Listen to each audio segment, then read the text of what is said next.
하나님께서 창조하신 인간들의 죄악이 하나님께서 용인하실 수 있는 선을 한참 넘어버렸습니다. 하나님께서는 그 죄악된 인간들이 사는 이 세상을 홍수로 쓸어버리기로 하셨습니다. 그러나 당대의 유일한 의인이었던 노아를 인간의 두 번째 시조로 선택하시고 그 가족이 구원받을 수 있도록 노아로 하여금 방주를 건조하도록 했습니다. 노아에게는 아내가 있었고 세 아들이 있었고 그 세 아들이 모두 결혼을 해서 3명의 자부가 있었습니다. 그러니까 노아 식구는 8명인 셈입니다. 주님께서 노아로 하여금 구원받을 수 있도록 방주를 건조하게 하셨다고 해서 노아 가족 8명만 들어가도 되는 조그마한 배가 아니었습니다. 노아 식구 8명뿐만 아니라 이 땅 위에 존재하는 모든 짐승들 한 쌍씩, 하늘에 날고 있는 모든 새들 한 쌍씩을 하나님께서 노아에게 나오게 할 것인즉 그것들을 다 배에 태우도록 주님께서 명령하신 것입니다. 그러니까 노아는 도대체 이 땅에 얼마나 많은 종류의 짐승이 있어서 한 쌍씩 방주로 나올 것인지, 하늘의 새들이 얼마나 많아서 한 쌍씩 방주로 나올 것인지, 그것들을 다 수용하기 위해서는 방주가 얼마나 커야 될 것인지 전혀 알지 못했습니다. 그래서 하나님께서 노아에게 방주를 이런 크기로 지으라고 명령하셨습니다. 즉 방주의 길이는 300규빗, 폭은 50규빗, 높이는 30규빗으로 지으라고 명령하신 것입니다. 한 규빗은 당시 남자 장정의 팔꿈치에서부터 중간 손가락 끝까지의 길이, 그러니까 평균 당시에 45.6cm를 일컫습니다. 그러니까 그 300규빗, 50규빗, 30규빗을 지금의 도량형기 단위로 계산을 하니까 노아 방주의 길이는 136.9m, 폭이 22.8m, 높이는 13.6m입니다. 배의 길이가 136.9m, 이러면 그게 얼마나 큰 배인지 금방 우리는 이해하기가 힘듭니다. 세계 축구 연맹인 FIFA가 국제 경기를 열 수 있도록 공인한 공식 축구장의 길이가 105m입니다. 그러니까 우리가 TV 중계를 보면서 늘 보는 축구장, 그 축구장의 길이가 105m인데 하나님께서 노아에게 건조하라고 명령하신 방주의 길이는 우리가 TV에서 시청하는 축구장보다도 31.9m가 더 깁니다. 엄청난 크기죠. 아까도 말씀드렸듯이 노아 식구는 8명입니다. 여자가 4명, 남자가 4명입니다. 노아와 그 3명의 아들 4명이 평생을 투자한다 할지라도 축구장보다 약 32m나 더 긴 이 거대한 방주를 그 4사람의 힘으로는 지을 수가 없습니다. 노아는 전 재산을 털어 부어서 많은 사람을 고용해서 그 방주를 완성할 수 있었음이 틀림없습니다. 우리 성경은 방주라고 번역한 이 방주가 히브리 원전에 테바라고 기록이 되어 있습니다. 그러니까 테바 하면 축구장보다 훨씬 더 긴 거대한 배를 우리는 연상하게 됩니다. 그런데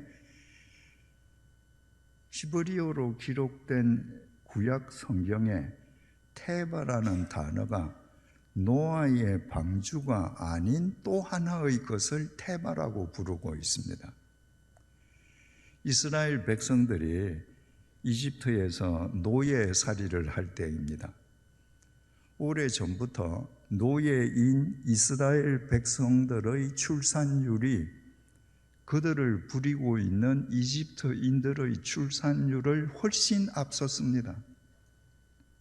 그대로 가만히 가다 보면 언젠가는 노예의 숫자가 이집트인을 압도할 것이 뻔했습니다. 상황이 역전되는 것이죠. 그래서 이집트의 파라오가 무서운 명령을 내렸습니다. 이스라엘 노예들이 아이를 낳았을 때 딸을 낳으면 살려주고 만약에 사내 아이를 낳으면 나일강에 던져서 죽여버리라는 가혹한 명령이었습니다. 아므람과 요게벳이라는 젊은 부부가 있었습니다. 그들이 결혼해서 아이를 낳았는데 파라오가 나일강에 던져서 죽이라는 사내 아이였습니다. 그러나 이 젊은 부부는 하나님께서 자기 부부를 믿으시고 맡겨주신 그 어린 생명을 강에 던져 죽일 수가 없었습니다.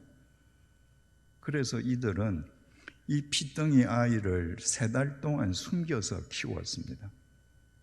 그러나 거기까지였습니다. 더 이상은 숨겨서 키울 수가 없었습니다. 그래서 그 부부는 갈대로 엮어서 상자를 만들었습니다.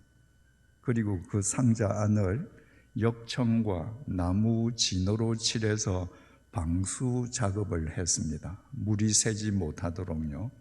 그리고 아이를 그 갈 상자 안에 눕히고 뚜껑을 닫은 다음에 나일강 갈대 숲 속에 그 갈 상자를 내려놓았습니다. 하나님께서 하나님의 방법으로 누군가의 손을 통로로 삼아 이 아이를 구원해 주실 것을 믿는 믿음으로 갈 상자를 만들어 나일강 갈대 숲에 놓은 것입니다. 그런데 출애굽기 히브리 원전에 그 조그만 아이가 들어있는 그 갈 상자를 테바라고 기록합니다. 축구장보다 더 긴 노아의 방주가 테바라면 3달 난 아이가 들어가는 이 조그만 갈대 상자는 얼마나 작겠습니까? 여러분, 우리가 일식당에 가면 메뉴 중에 도시락이라는 메뉴가 있지 않습니까? 3달 된 아이를 넣는 갈대 상자라면 그 일식당에서 나오는 도시락보다 작은 사이즈일 겁니다. 그런데 축구장보다 더 긴 노아의 방주도 테바, 겨우 3달 된 아이가 들어가는 작디 작은 갈대 상자도 테바입니다. 히브리어 테바의 특징은 크기에 있지 않습니다. 만약에 테바의 특징이 크기에 있다면 축구장보다 더 긴 노아의 방주는 테바임이 분명하지만 3달 된 아이가 들어가는 작은 갈대 상자는 테바 축에도 못 들어갈 거예요. 테바의 특징은 크기에 있지 않고 자체 동력이나 자체 제어 장치가 없다는 데 있습니다. 옛날 배에도 바람을 타고 속력을 더하게 하는 돛이 있습니다. 배의 방향을 전환시키는 키가 있습니다. 어느 한 곳에 배를 움직이지 않게 정박시키는 닻이 있습니다. 전함, 전쟁 치는 배일 경우에는 속도를 더 빠르게 하기 위해서 배 밑창에서 수많은 노예들이 배 좌우 양편으로 수많은 노를 젓기도 했습니다. 그런데 테바에는 그런 인위적인 동력 장치나 제어 장치가 하나도 없습니다. 오늘날 우리가 타고 다니는 자동차 예를 든다면 테바에는 속력을 가속시키는 엑셀레이터, 속력을 멈추게 하는 브레이크, 한 곳에 자동차를 주차시키는 주차 브레이크, 아무것도 없는 것입니다. 노아의 방주에도 동력 장치가 없었습니다. 제어 장치가 없었습니다. 이 조그만 갈대 상자에도 동력 장치가 없었습니다. 제어 장치가 없었습니다. 그래서 둘 다 테바입니다. 자체 동력 장치가 없기 때문에 누가 그 테바를 운행하는가? 하나님이 운행하시는 겁니다. 만약에 그 테바에 사람이 부착한 인위적인 동력 장치나 제어 장치가 있다면 하나님은 거기에 개입하실 필요가 없습니다. 너희들 잘 해봐라. 그러나 노아의 방주에도 동력 장치, 제어 장치가 없다는 것, 세달된 아이의 아빠, 엄마가 만든 갈대 상자에도 동력 장치나 제어 장치가 없다는 것은 하나님께 맡깁니다. 하나님께서 이 테바의 운행자가 되어 주십시오. 이 테바의 속력도, 이 테바가 나아가는 방향도, 멈추는 곳도 하나님께서 결정해 주십시오. 그 의미인 것입니다. 그런 의미에서 축구장보다 더 긴 방주도, 일식당 도시락보다 더 작은 갈대 상자도 둘 다 테바였습니다. 그렇다면 먼저 테바인 노아의 방주에 대해서 함께 생각을 해보십시다. 창세기 6장 16절입니다. 거기는 바로 축구장보다 더 긴 방주입니다. 거기에 창을 내되 위에서부터 한 규빗에 내고, 여러분, 이 방주에는 세상을 내다보는 창문이 없습니다. 창은 전부 옆에 내어요. 집 옆에 있습니다. 왜? 바깥을 내다보기 위해서.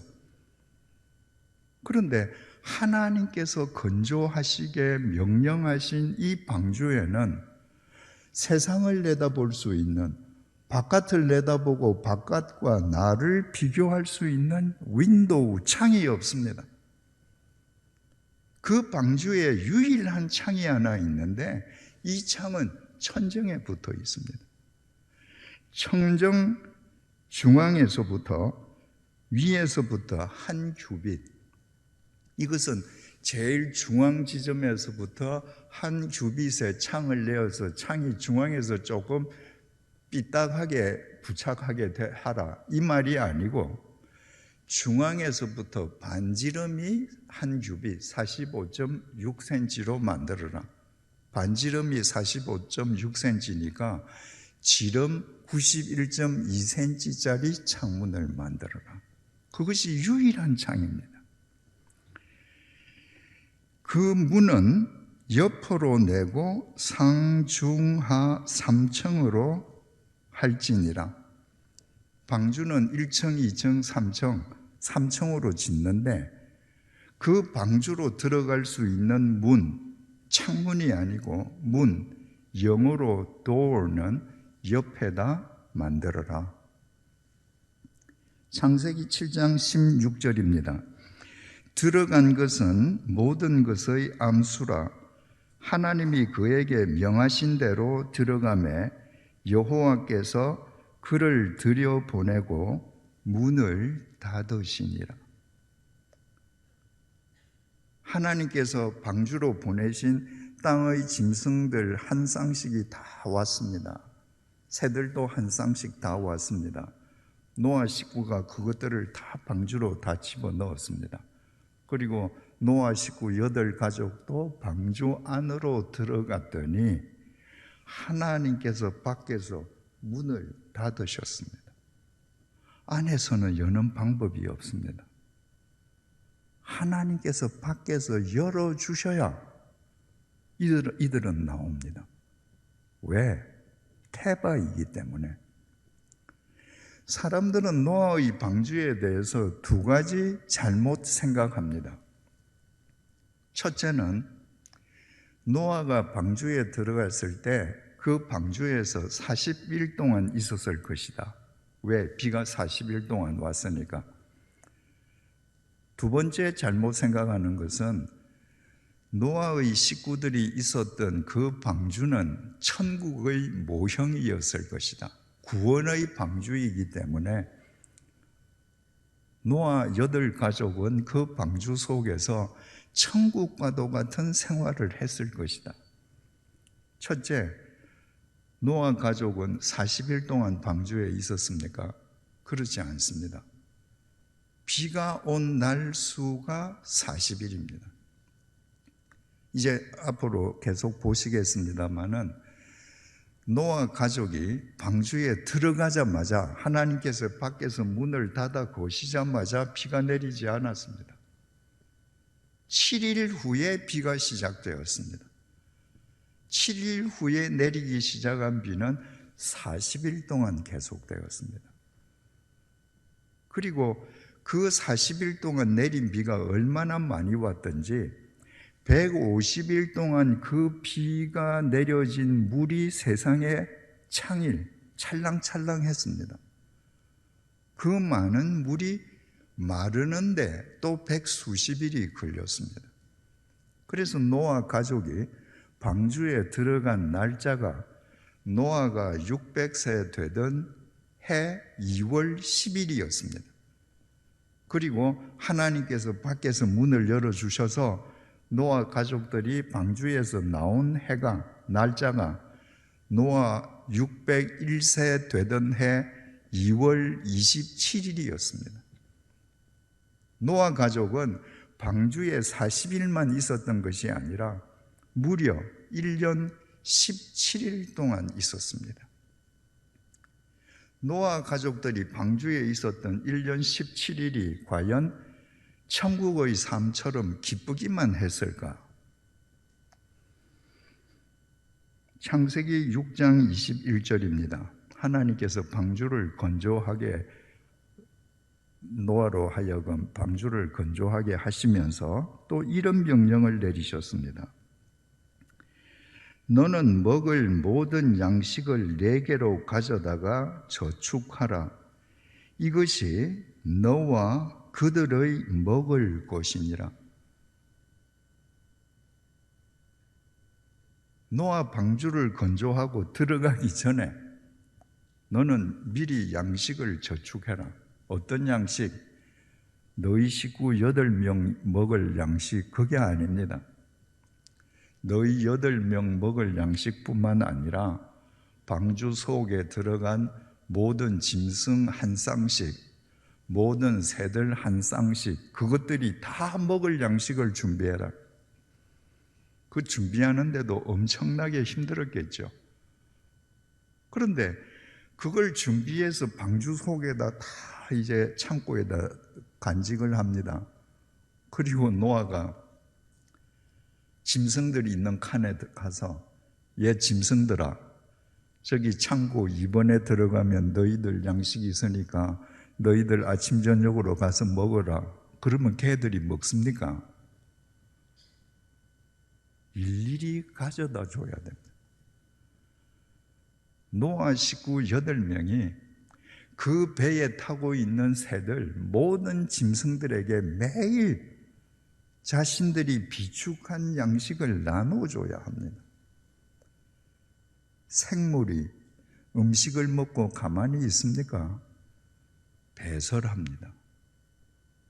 그 배설물을 짐승들 자기들이 치우나요? 아닙니다. 노아 가족 8명이 치워야 합니다.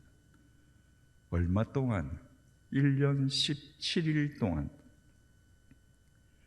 방주에 들어온 노아와 짐승들과 새들은 다 수도사 같아서 1년 17일 동안 가만히 있습니까? 밤낮으로 울어대지 않겠습니까?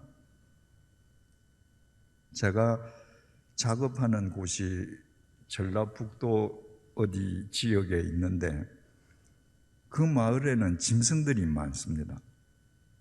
개가 한 마리 짖으면요, 염소 짖고 닭 울고 개들이 다 조용해지려면 한참 걸립니다.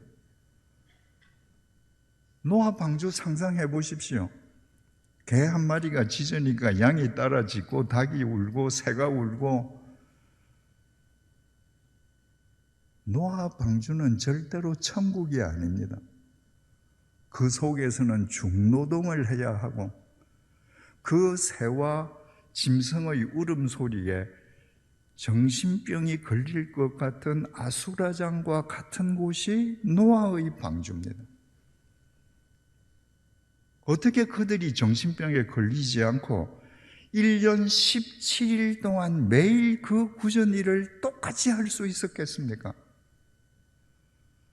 만약에 그 방주에 세상을 보는 창문이 옆으로 나 있었으면 그들은 못했을 것입니다. 창문은 오직 하나, 하늘을 향해 뚫려 있습니다.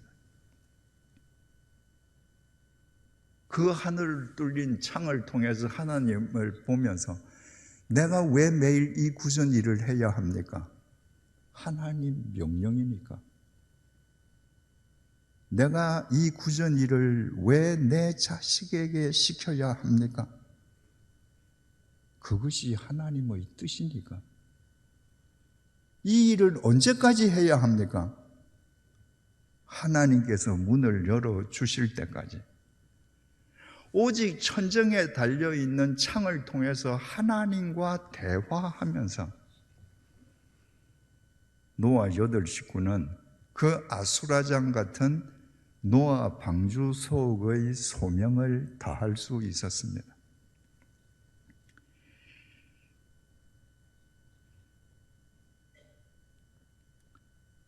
창세기 7장 10절에서 12절입니다. 7일 후에 홍수가 땅에 덮이니 노아가 600세 되던 해 둘째 달 곧 그 달 11의 날이라. 노아가 600세 되던 해 2월 10일 날 방주 속으로 들어갔는데 7일 후에 비가 시작되었습니다. 그러니까 노아 600세 되던 해 2월 17일부터 비가 쏟아졌습니다. 오직 천정에 달린 창을 통해서 하나님만 바라보면서 그 방주 속에서 일어나는 모든 일에 대해서 순종하는 그 배는 태바인 거예요. 그 태바에 식구들이 다 들어갔는데 지금 비가 쏟아지기 시작합니다. 그날에 큰 기품의 샘들이 터지며 땅에서 지하수가 솟아올랐습니다. 하늘의 창문들이 열려 40주야를 비가 땅에 쏟아졌더라. 하늘의 창문이 열려, 이런 표현을 보면 이 창세기를 기록한 사람은 수천 년 전에 옛날 사람이니까 과학적인 지식이 없어서 비가 막 쏟아지니까 하늘에 창이 열려서 비가 이렇게 많이 쏟아졌다라고 표현했나 보다 하고 대부분 생각하기 쉽습니다. 그렇지 않습니다. 이 표현은 정확한 표현입니다. 창세기에 보면 하나님께서 천지를 창조하실 때 궁창을 만드시고, 궁창이 하늘이죠. 하늘을 만드시고 하늘 위의 물과 하늘 아래의 물로 물을 나누셨습니다. 하나님께서 천지를 창조하셨을 때는 이 지구 대기권 바깥으로 물이 둘러싸고 있었습니다.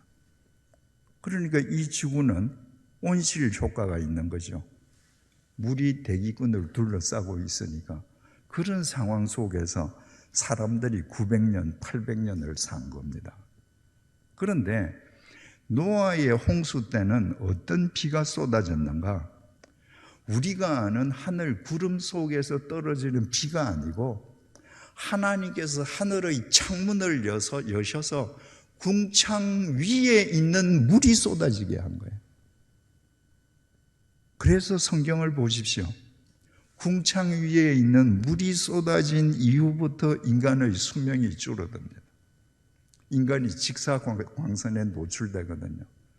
그리고 그 이전에는 인간이 채식만 하도록 하나님께서 허락하셨는데 궁창 위의 물이 다 쏟아진 뒤에는 하나님께서 이제 고기도 먹으라고 명령해 주십니다. 그러니까 궁창 위에 있던 그 많은 물을 하나님께서 하늘의 창을 여심으로 물이 쏟아졌으니까 여러분들 한번 상상을 해 보십시오. 여름에 장마가 질 때 1시간 혹은 2시간만 장대 같은 비가 쉬지 않고 쏟아지면 부산 시내 물바다 됩니다. 하루 종일 오면 뭐 두말할 것도 없고요. 한 3일 동안 쉬지 않고 장대 같은 비가 오면 지하도 다 잠깁니다. 그런데 궁창 위에 물이 쏟아져서 40일을 비가 쏟아졌다. 이 땅이 어떤 상황이 됐겠습니까? 우리 상상할 수 있습니다. 누가복음 17장 27절입니다. 바로 그렇게 노아의 홍수가 시작되기 직전까지 인간들은 뭐 했는가?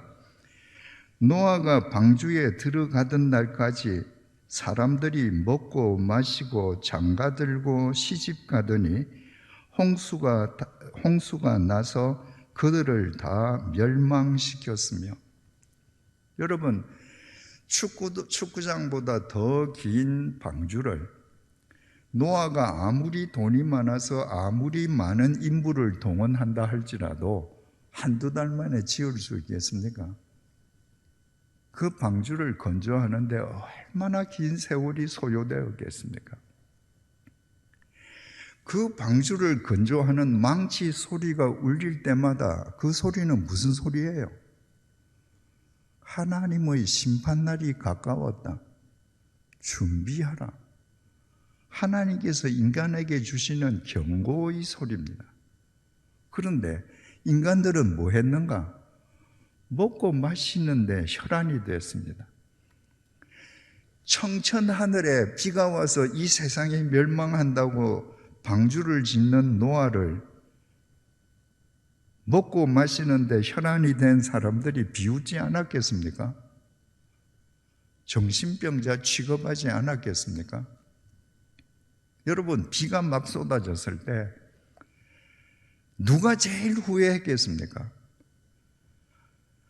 돈을 받고 그 방주를 짓는데 동원되었음에도 홍수가 난다는 걸 믿지는 않았던 사람, 더욱이 방주 속에 들어가서 일했던 사람,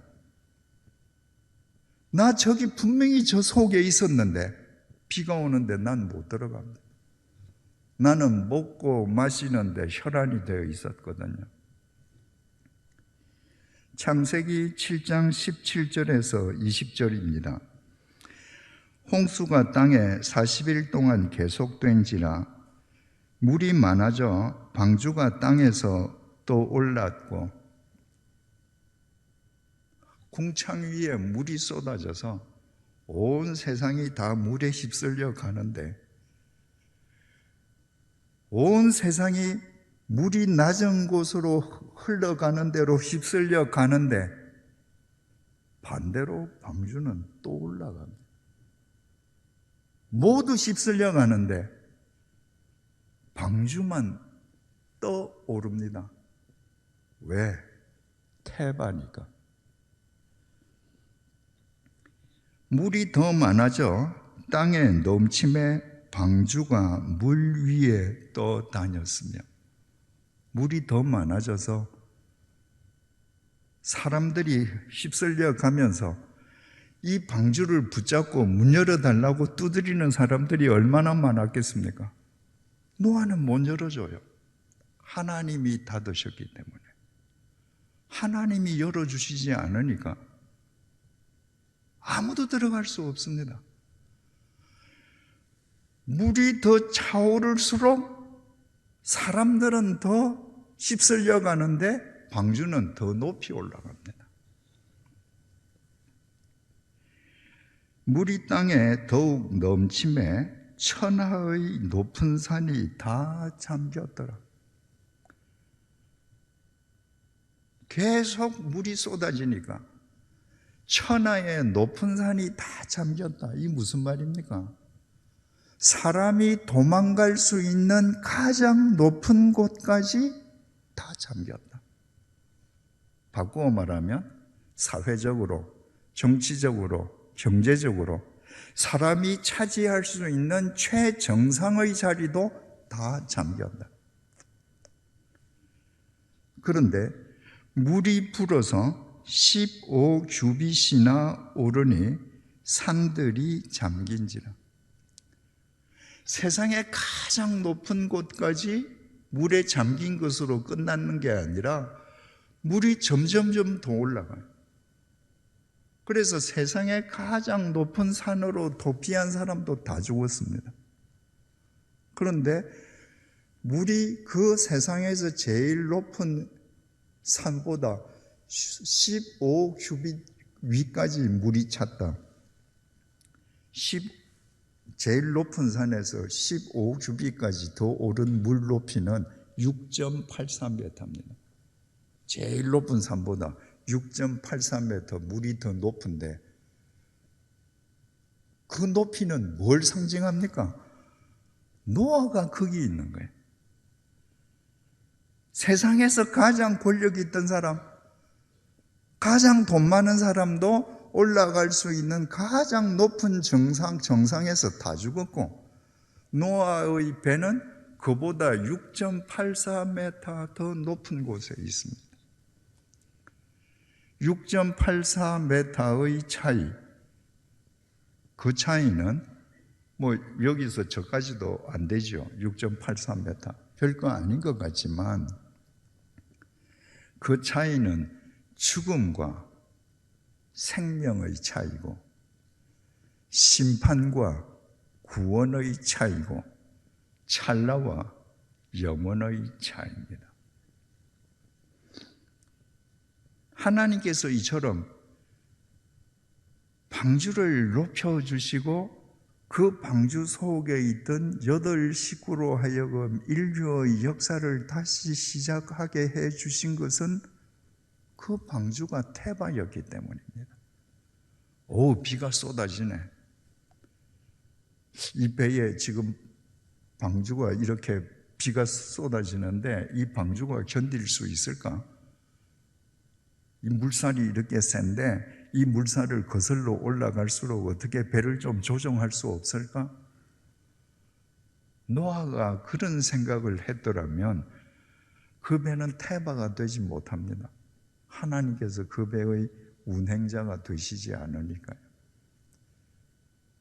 그 배가 태바가 되었다는 것은 그 배 속에 들어있는 노아 8가족이 자신들의 모든 인생을 하나님께 온전히 맡긴 스스로 태바가 되어 있었던 것을 의미합니다. 그들이 태바였기 때문에 그들이 탄 배가 태바였습니다. 그리고 하나님께서 그 태바를 세상에서 가장 존귀하게 해주시고 그 태바 속에 있던 노아 8 식구를 통해 인류의 역사를 새롭게 시작하게 하셨습니다. 그러면 또 다른 태바, 일식당의 도시락보다 작고 갈대 상자, 그 갈대 숲 속에 놓아둔 그 갈대 상자 태바는 어떻게 되었을까요? 출애굽기 2장 5절에서 10절입니다. 바로의 딸이 목욕하러 나일강으로 내려오고 여러분, 저는 성경에서요, 이런 구절을 보면 전율합니다. 이 바로의 딸은 여염집 딸이 아닙니다. 이집트 최고의 권력자 파라오의 딸입니다. 왕궁에서 사는 딸입니다. 공주입니다. 그러면 그 왕궁에 얼마나 좋은 목욕탕이 있겠습니까? 그런데 이날 그 좋은 왕궁의 목욕탕을 마다하고 갑자기 공주의 마음속에 나일강에 가서 목욕했으면 좋겠다는 마음이 솟구쳤습니다. 그냥 수영하러 간 것이 아니고 목욕하러 갔습니다. 시녀들은 나일 강가를 거닐 때에 시녀들 역할은 뭐예요? 공주가 나일강에서 목욕하면 옆에서 시중드는 역할이 시녀입니다. 그런데 이날 시녀들이 목욕하는 공주를 시중들지 않고 지네들끼리 그 나일 강가를 거닐었습니다. 그런데 공주가 야단을 안 쳤습니다. 그런데 이 공주 시녀들이 강가를 거니는데 내려갈 수도 있고 올라갈 수도 있지 않습니까? 강가를 거닐 때에 그가 갈대 사이의 상자를 보고, 시녀들이 강가를 거닐어서 공주가 강가를 거니는 시녀를 보았는데 그 시녀 밑 갈대 숲에 상자가 하나 있는 게 공주 눈에 보였습니다. 그때 시녀들이 강가를 안 거닐었으면 공주 눈에 그 상자는 보이지 않습니다. 시녀를 보내어 가져다가 그 갈대 그 숲 사이에 갈대 상자 하나 있으면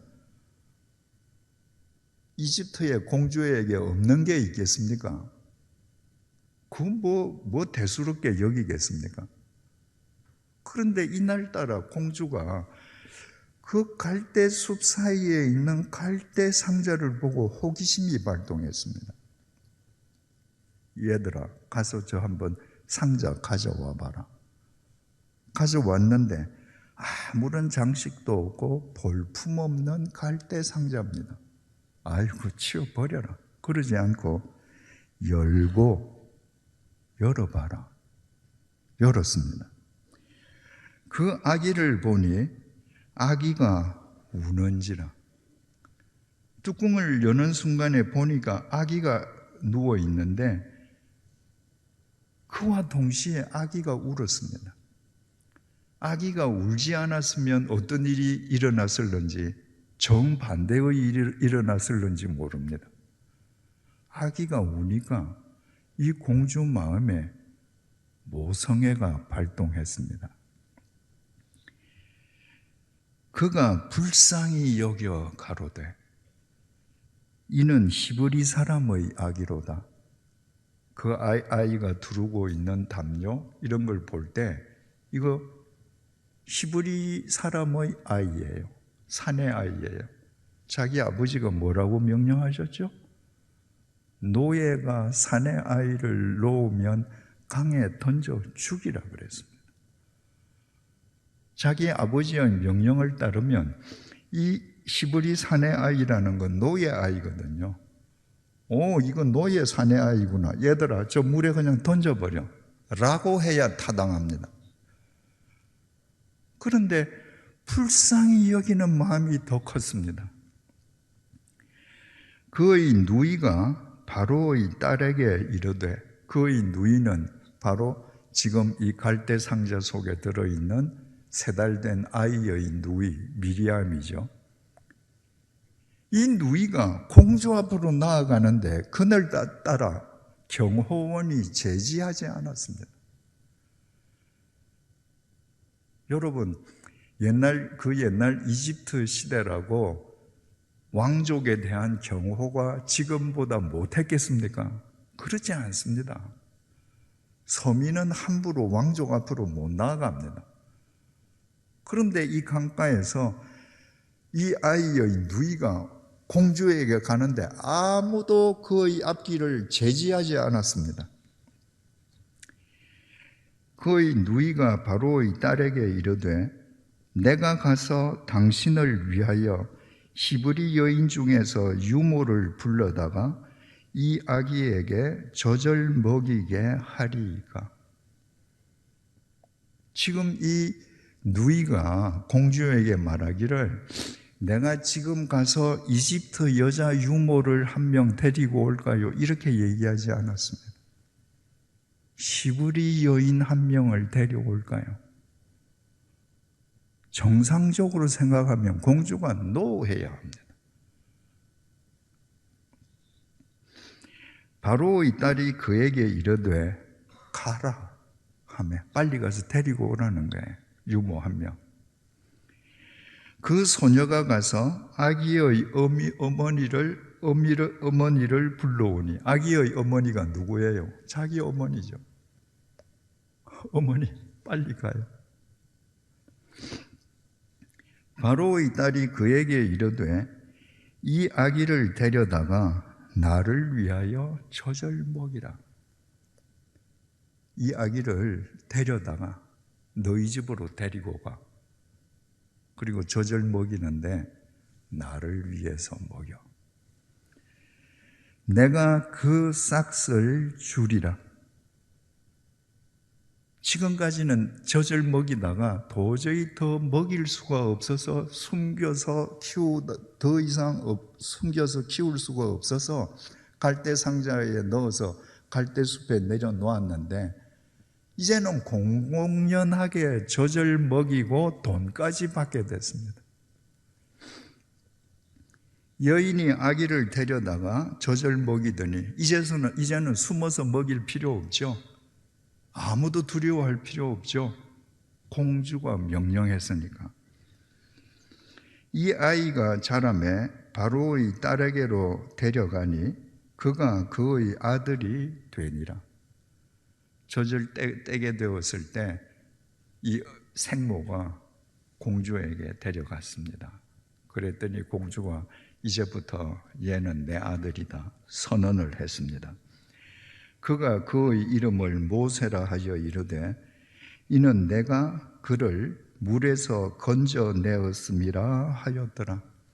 공주가 이 아이의 이름을 모세라고 지었습니다. 모세라고 하는 이름 뜻이 건져내었다는 말입니다. 이 아이를 내가 물에서 건져내었으므로 이 아이의 이름을 모세라 하리라. 공주가 건졌습니까? 아닙니다. 한치의 오차도 없이 하나님께서 공주를 도구로 삼으셔서 하나님께서 건져내셨습니다. 왜? 그 갈대 상자가 태바였기 때문입니다. 이 아이의 부모가 이 아이의 인생 앞날에 대해서 어떤 동력 장치도 스스로 되려 하지 않고 갈대 상자에 넣어서 하나님이 이 아이의 인생 운행자가 되시도록 하나님께 맡겼기 때문에, 그래서 모세는 공주의 양자가 되어서 왕궁에서 40년 동안 제왕 교육을 받았습니다. 모세가 출애굽의 지도자가 된 것은 결코 우연이 아닙니다. 400년 동안 노예하던 그 무지한 노예들을 데리고 인도하여 가면서 모든 행정과 제도를 만들 수 있었던 것은 40년 동안 제왕 교육을 받은 결과입니다. 우리가 알다시피 그가 40살이 되었을 때 왕궁 밖으로 나갔다가 이집트 군인 한 명이 이스라엘 노예를 잔혹하게 다루는 것을 보았습니다.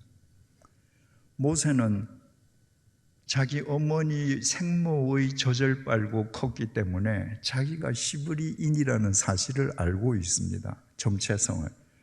비록 왕궁에서 왕자의 신분으로 살지만 자기의 핏줄은 히브리인이라는 걸 알고 있는데 이집트 군인이 자기 동족을 괴롭히는 걸 본 거예요. 그래서 모세가 그 이집트 군인을 쳐 죽였습니다. 왜? 자기 동족을 구해주기 위해서. 여러분, 이집트 왕자가 이집트 병사를 쳐 죽였으니까 이 보통 일이 아니지 않습니까? 그 왕자는 파라오의 피를 이어받은 왕자가 아닙니다. 공주의 양자입니다. 당장 문제가 생기죠. 그래서 모세는 이집트를 떠나서 피신길에 오르지 않습니까? 우리가 출애굽기만 읽으면 모세가 이스라엘 노예를 괴롭히는 이집트 병사를 죽이고 피신한 사건이 우발적인 사건처럼 기록되어 있습니다. 그런데 믿음장이라고 불리는 히브리서 11장을 보면 이때 모세가 왜 그렇게 했는지를 정확하게 설명해 주고 있습니다. 히브리서 11장 24절에서 26절입니다. 믿음으로 모세는 장성하여 바로의 공주의 아들이라 칭함받기를 거절하고, 모세는 우발적으로 이집트 군인을 죽여서 겁이 나서 그냥 도망간 게 아니라 어머니 젖을 빨고 양육되었던 모세는 계속 크면서도 젖을 물리고 자기에게 신앙을 심겨주었던 그 어머니의 믿음을 따라서 장성했습니다. 그래서 장성해서는 스스로 공주의 양자가 되기를 사양했습니다. 어쩔 수 없이 도망간 게 아닙니다. 자발적으로 사양했습니다. 도리어 하나님의 백성과 함께 고난받기를 잠시 죄악의 낙을 누리는 것보다 더 좋아하고, 이집트 왕궁에서 왕자로 살면 여러분 얼마나 편합니까? 그저 왕자는 손만 이러고 있으면 노예가 옷 다 입혀주지요. 신 다 신겨주지요. 힘든 일을 할 필요가 없습니다. 그런데 그 왕궁에서 누리는 그 편안한 삶을 죄악의 낙을 누리는 것으로 생각했습니다. 이집트 왕국에서 왕족들은 화려하게 살지요. 그 부의 원천이 무엇입니까? 다른 나라를 침략해서 수많은 사람들을 죽이고 수많은 금은 보화를 노략질해 온 것입니다. 수많은 사람들을 포로로 끌어다가 노예로 착취한 부입니다. 그걸 알고 나면 그 낙이라는 것은 죄악의 낙이에요.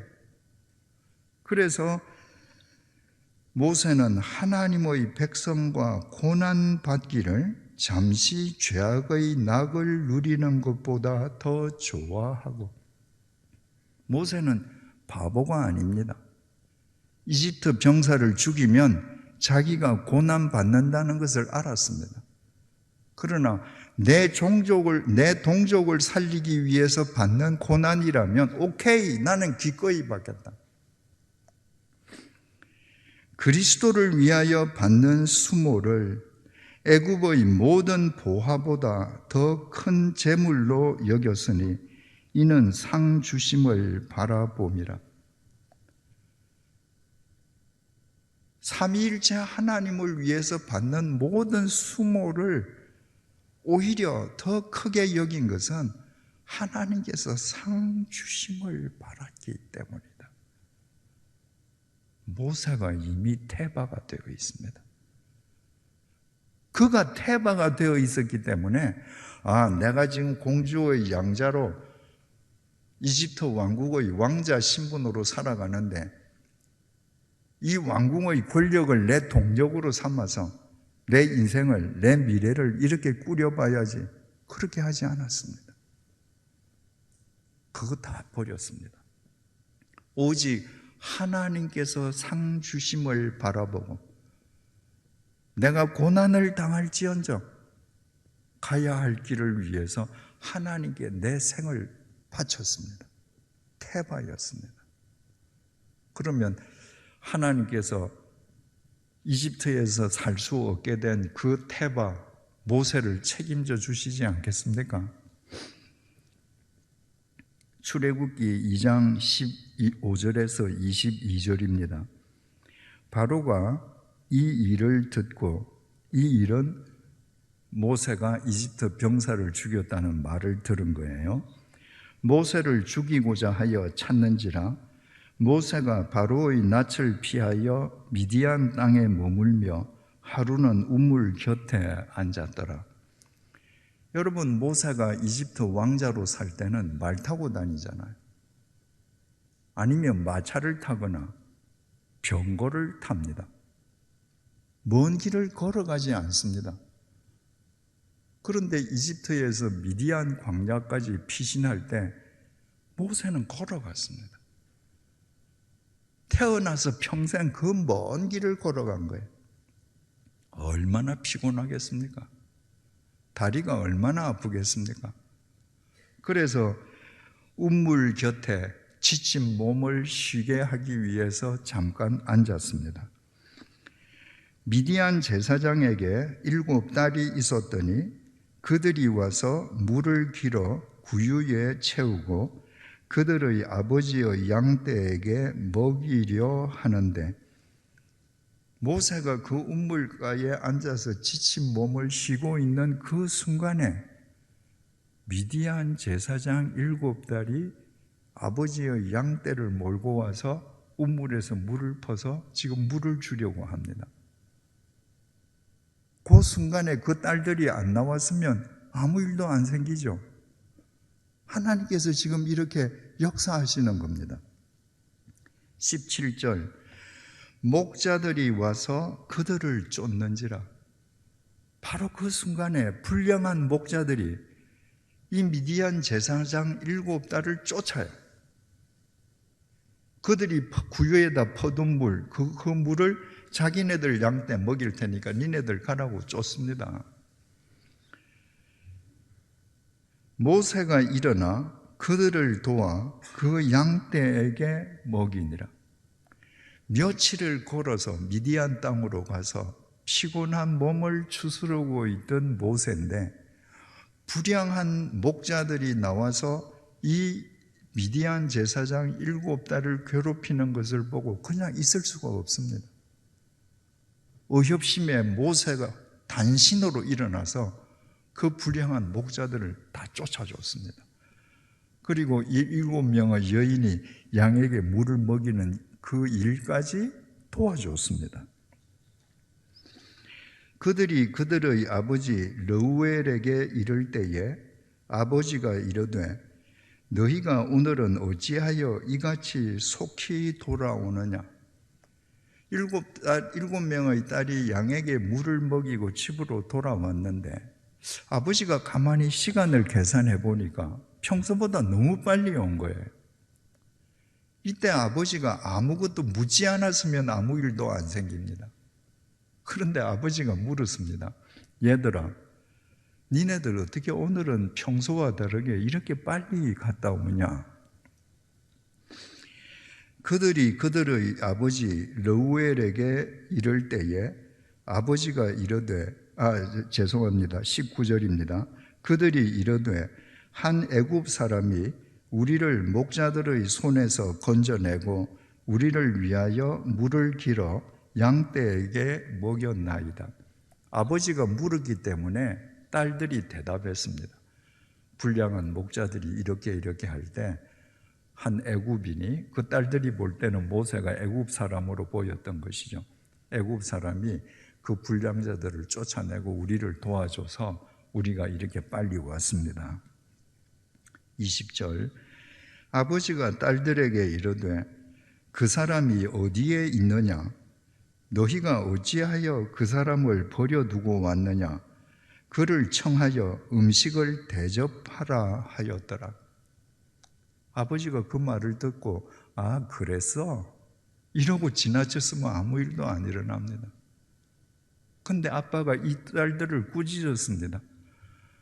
그렇게 감사한 사람을 어떻게 그냥 보내냐? 모셔다가 대접해야지. 빨리 가서 모시고 와라. 모세가 그와 동거하기를 기뻐하매 그가 그의 딸 시보라를 모세에게 주었더니, 모세가 그 루엘의 청함을 받고 그 집에 가서 밥을 먹다가 보니까 그냥 그 집에 자기도 동숙을 했으면 좋겠습니다. 그러니까 뭐 목자 신분이라도 상관이 없는데, 그 모세가 갈 데가 없고 자기 집에서 살기를 원하는 걸 본 루엘이 아예 자기 사위를 삼았습니다. 그가 아들을 낳음에 모세가 그의 이름을 게르솜이라 하여 이르되 내가 타국에서 나그네가 되었음이라 하였더라. 지금 모세 자신이 타국에서 나그네가 되었습니다. 나그네가 된 생활이 벌써 40년이 됐습니다.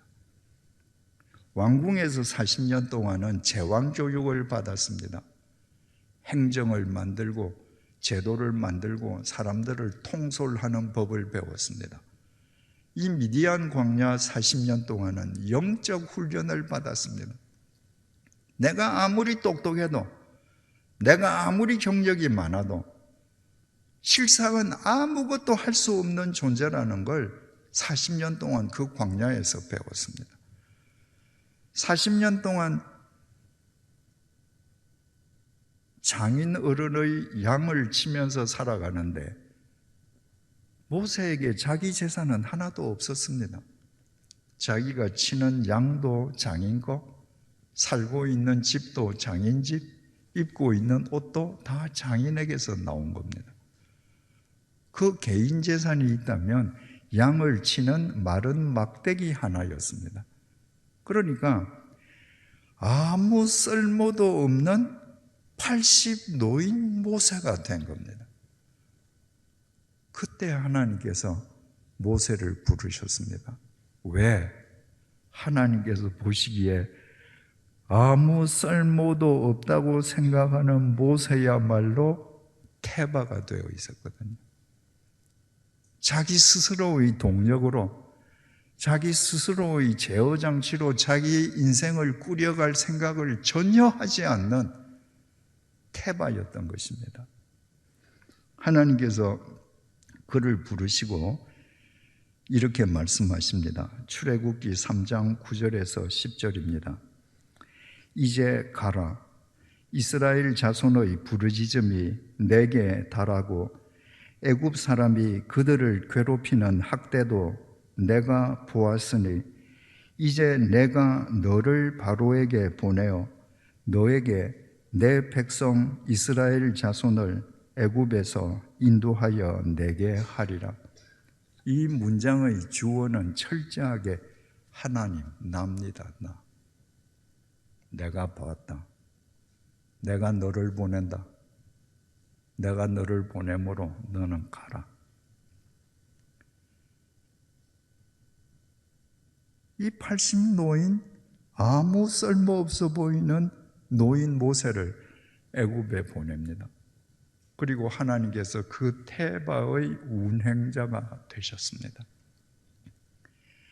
하나님께서 모세의 방주를 이 세상 가장 높은 산, 사람이 이룰 수 있는 가장 높은 산보다 6.84m 더 높은 곳에 두셔서 존귀하게 하시듯이 태바인 모세를 들어 출애굽의 대업을 이루게 하셨습니다. 태바가 되는 것은 이렇게 중요합니다. 우리가 하나님을 믿는 것은 우리 스스로 하나님 앞에서 태바가 되어가는 것을 의미합니다. 우리가 태바가 되지 아니하면 우리가 억만금을 쌓아둔다 할지라도 하나님은 우리 인생에 개입하시지 않습니다. 오늘 본문은 우리가 잘 아는 본문입니다. 예수님께서 제자들을 데리시고 가이사라 빌립보에 가셨을 때 제자들과 나눈 문담 내용입니다. 가이사랴 빌립보는 분봉왕 빌립이 카이사르, 로마 황제 카이사르를 위해서 대도시를 만들고 그 대도시에 카이사르, 로마 황제의 칭호와 자기 이름 빌립을 붙여서 가이사랴 빌립보라고 명명했습니다.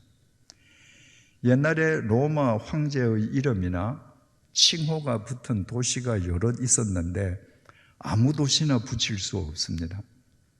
반드시 상당한 규모의 도시여야 하고 그 도시의 가장 중요한 지점에는 황제를 위한 신전이 반드시 있어야 했습니다. 그래야 황제의 칭호를 붙일 수 있습니다. 당시 로마 황제는 이 세상에서 인간의 경배를 받는 살아있는 신이었습니다. 그래서 카이사라 빌립보가 카이사르라는 황제의 칭호가 붙었다는 것은 그 도시 한가운데 황제의 신전이 있음을 의미합니다. 황제의 신전이 인간을 압도하는 그 도시에서 주님께서 제자들에게 물었습니다. 얘들아, 세상 사람들이 나를 누구라고 생각하냐? 본문 14절입니다. 이르되 더러는 세례 요한, 더러는 엘리야, 어떤 이는 예레미야나 선지자 중의 하나라 하나이다. 세상 사람들이 예수님을 그저 선지자 중에 한 명으로 생각합니다. 제자들의 대답입니다. 예수님은 나사렛 빈민촌 출신 아닙니까? 예수님의 형색은 볼품이 없습니다. 그러니까 예수님을 아무리 잘 봐주려고 해도 세상 사람들은 옛날에 똑같이 가난에 찌들어 이 세상을 살았던 선지자 그 이상으로 보지는 않습니다. 이 말입니다. 예수님께서 다시 물으셨습니다. 그렇다면 너희들은 나를 어떻게 생각하냐? 베드로가 우리가 잘 아는 그 유명한 답을 했습니다. 시몬 베드로가 대답하여 이르되 주는 그리스도시요 살아계신 하나님의 아들이시니이다. 당신이 메시아십니다. 그리스도 메시아죠. 우리를 구원해 주실 구원자십니다.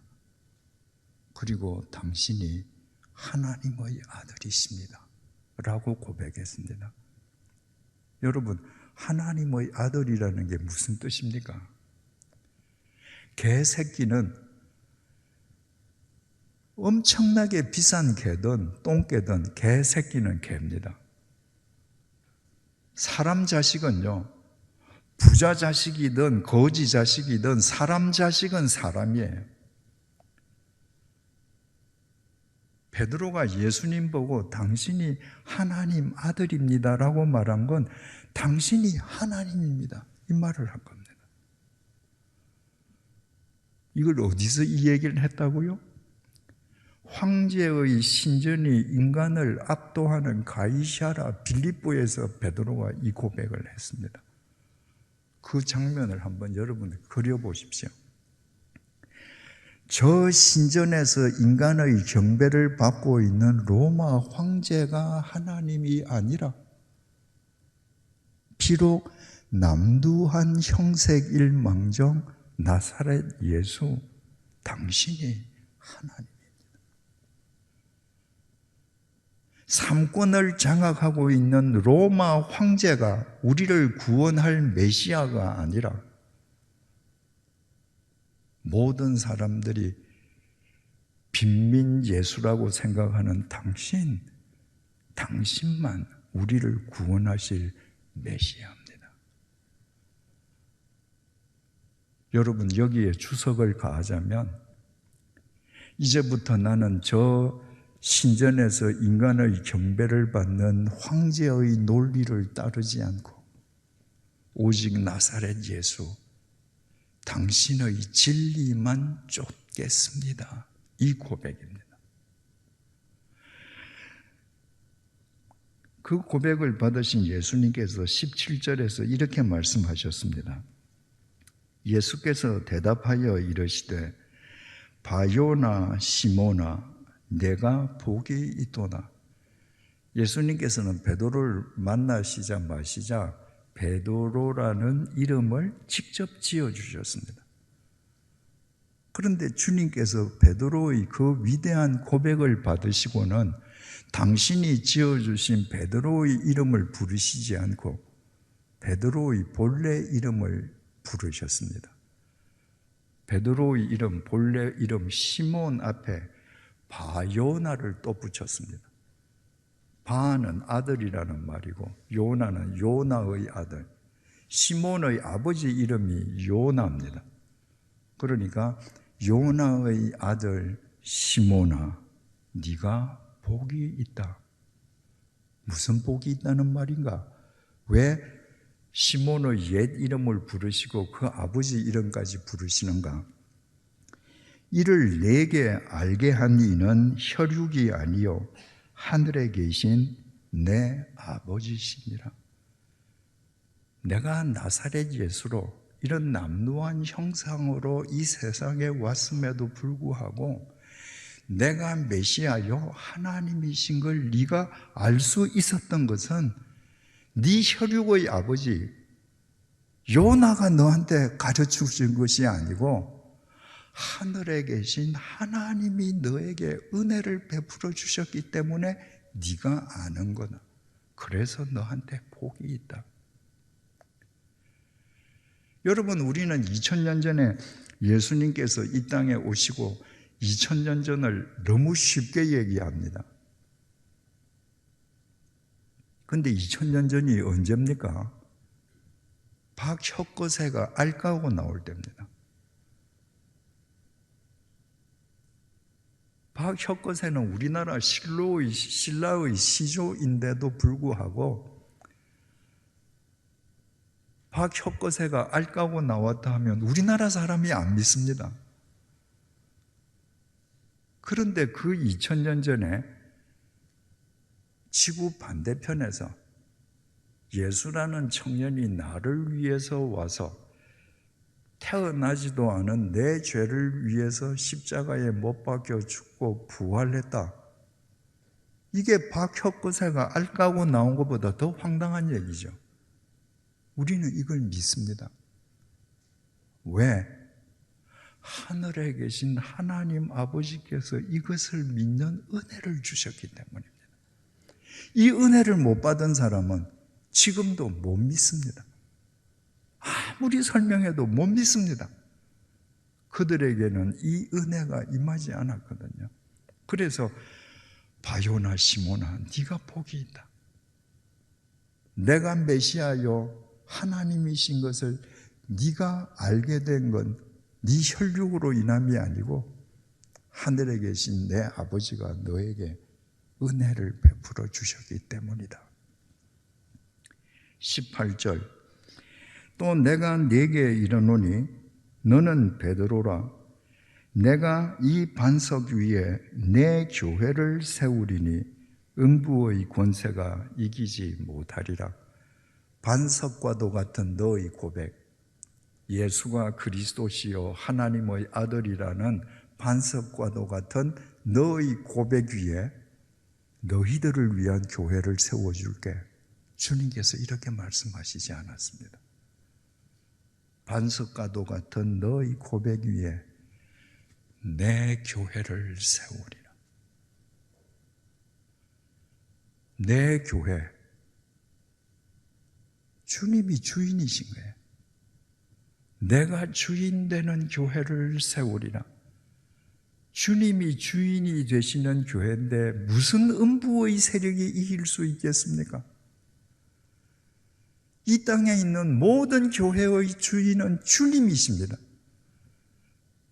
주님께서 내 교회를 세우리라. 내가 주인이 되는 교회를 세우리라.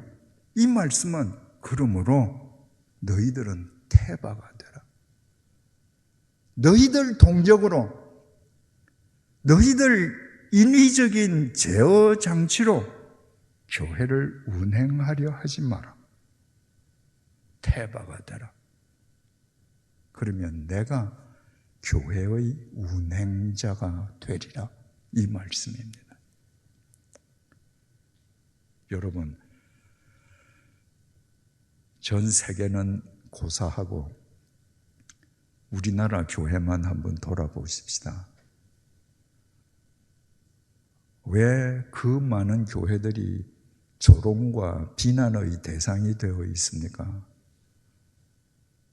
태바가 아니기 때문입니다.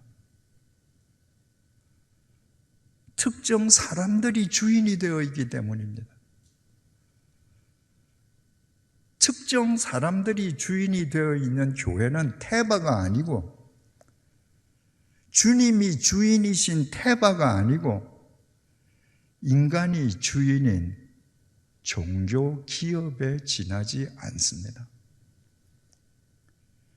종교 기업에 아무리 많은 사람이 모여들고 종교 기업이 아무리 많은 돈으로 하늘을 찌를 듯한 거대한 예배당을 지어도 종교 기업을 통해서는 생명의 역사가 일어나지 않습니다. 종교 기업은 태바가 될 수 없기 때문입니다. 한국 교회 99.999% 교회의 주보를 한번 살펴보십시다. 하나님을 드러내는 주보가 없습니다. 모두 사람을 드러내는 주보입니다. 담임 목사 이름, 원로 목사 이름, 부목사 이름, 원로 장로, 협동장로, 은퇴장로, 시무장로, 은퇴장로, 지휘자, 반주자, 기악대가 있는 교회는 모든 악기 연주자 이름, 모든 헌금자 이름, 심지어는 꽃꽂이 봉사 이름까지, 봉사자 이름까지 있습니다. 그럼 뭘 뜻하는 거예요? 우리 교회는 이 사람들이 동력입니다. 우리 교회는 이 사람들이 이 교회를 운행합니다. 종교 기업이지 태바일 수가 없습니다. 제가 한국에서 세워진 지 가장 오래된 교회라는 교회를 찾아갔을 때입니다. 담임 목사실에서 담임 목사님하고 이야기를 하는데 어떤 분이 노크도 없이 그냥 문을 열고 들어왔습니다. 그랬더니 담임 목사님이 벌떡 일어나시더니 저더러 그분을 소개하시기를, 이분이 우리 교회를 창립하신 아무개 장로님 3대 손이십니다. 여러분, 이거 흔히 듣는 얘기입니다. 이 교회도 이 교회를 창립하신 분이 누구다라고 회자되는 분이 계신지 모르겠습니다. 주님께서는 이 땅에 내 교회를 세우리라. 교회의 창립자는 하나님 한 분뿐입니다. 인간이 창립한 교회는 교회가 아닙니다. 누구든지 우리 할아버지가 이 교회를 세워서 내가 이 교회 창립자야, 그건 교회 아닙니다. 창립자는 주님 한 분뿐이시고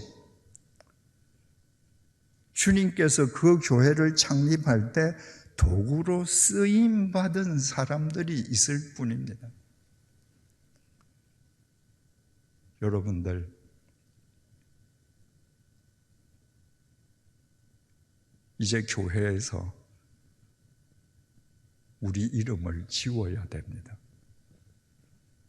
노아 가족은 전 재산을 털어서 방주를 만들고도 그 방주에 자기 식구 8사람 이름을 앞에 새겨 넣지 않았습니다. 아브람과 요게벳은 3달 된 자기 아들을 갈대 상자에 만들어서 갈대 숲에 두면서 자기 부부의 이름을 써서 그 갈대 상자에 명찰로 붙이지 않았습니다. 그들은 가려졌습니다. 그래서 그들의 방주도, 그들의 갈대 상자도 태바가 되었던 것입니다. 사랑하는 교우 여러분, 우리가 비록 축구장보다 더 긴 방주는 만들 수 없을지라도 우리의 겸손한 마음으로 갈대 상자는 누구든지 만들 수 있습니다. 우리의 이름을 지우십시다. 우리의 교회가 갈대 상자인 태바가 되게 하십시다. 하나님께서 노아의 방주를 이 세상 가장 높은 산보다 6.84m 더 높이 있게 존귀하게 해주신 것처럼 하나님께서 그 쓸모없는 갈대 상자 속의 모세를 당신의 도구로 삼아 출애굽의 대업을 이루게 하신 것처럼 여러분들을 들어 이 혼탁한 시대를 정화시켜 가실 것입니다. 기도하시겠습니다. 주님, 50년 전에 이 땅에 남천교회를 세워주셔서 감사합니다. 이제부터 스스로 이 교회의 동력이 되려는 어리석은 사람이 단 한 사람도 없게 해 주십시오. 모든 교인들이 오직 주님만을 동력으로 모시고 주님만을 돛과 닷 그리고 키로 삼는 명실상부한 갈상자 교회 태바가 되게 해 주십시오. 그리하여 주님께서 손수 이 교회를 존귀하게 높여주시며 이 교회를 통해 혼탁한 이 시대가 새로워지는 역사가 날마다 이루어지게 해 주십시오. 예수님의 이름으로 기도드립니다. 아멘.